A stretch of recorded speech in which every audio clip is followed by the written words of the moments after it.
वक्त की बड़ी खबर आ रही है। इलॉन मस्क का बयान सामने आया है। उन्होंने कहा कि वो ट्विटर के सीईओ पद से इस्तीफा देंगे। उन्होंने ट्विटर छोड़ने को लेकर एक पोल करवाया था। इसमें उन्होंने यूजर से राय मांगी थी कि क्या उन्हें ट्विटर हेड का पद छोड़ देना चाहिए। तो इस वक्त की बड़ी खबर हम आपको बता रहे हैं। इलॉन मस्क का बयान आया है। उन्होंने कहा कि वो ट्विटर के सीईओ पद से इस्तीफा देंगे। उन्होंने ट्विटर छोड़ने को लेकर एक पोल करवाया था। इसमें उन्होंने यूजर से राय मांगी थी कि क्या उन्हें ट्विटर हेड का पद छोड़ देना चाहिए। जब से इलॉन मस्क ने ट्विटर हेड का कार्यभार संभाला है तब से उनके फैसलों को लेकर के आलोचना भी हुई है। कई सारे फैसले उनके विवादों के जरिए भी रहे हैं और मस्क ने ट्वीट के जरिए अब ये जानकारी दी है कि वो पद छोड़ेंगे। ट्विटर छोड़ने को लेकर के दरअसल उन्होंने पोल करवाया था और इसी को लेकर के उन्होंने राय भी मांगी थी लोगों से।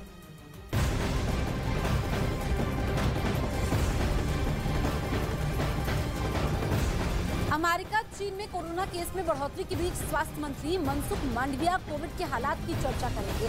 आज कोरोना पर स्वास्थ्य मंत्री मनसुख मांडविया एक्सपर्ट्स के साथ सुबह 11:30 बजे बैठक करेंगे।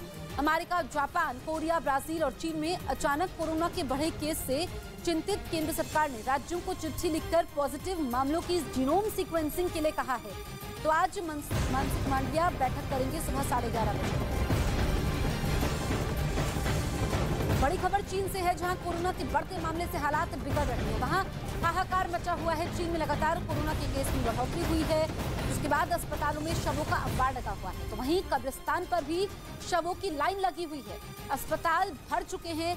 लोग कार में इलाज करवाने को मजबूर हैं। 80 करोड़ लोगों पर कोरोना का खतरा मंडरा रहा है। राजधानी बीजिंग में वायरस तेजी से फैल रहा है। बताया गया कि जीरो कोविड पॉलिसी में ढील के बाद चीन में कोरोना वायरस के मामलों में तेजी आई है।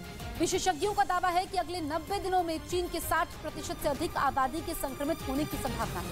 वहीं चीन में बढ़ते कोरोना मामलों की वजह से विश्व बैंक ने 2022 में चीन के विकास दर को घटाकर 2.7% कर दिया है। तो चीन में कोरोना से कोहराम मचा हुआ है।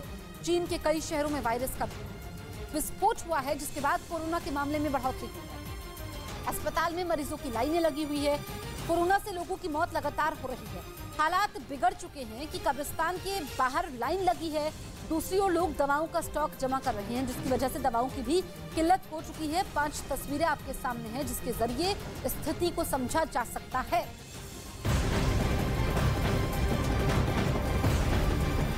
चीन के अस्पताल से लगातार शवों के अंबारों की तस्वीरें आ रही हैं। इलाज के अभाव में उनकी मौत हो रही है।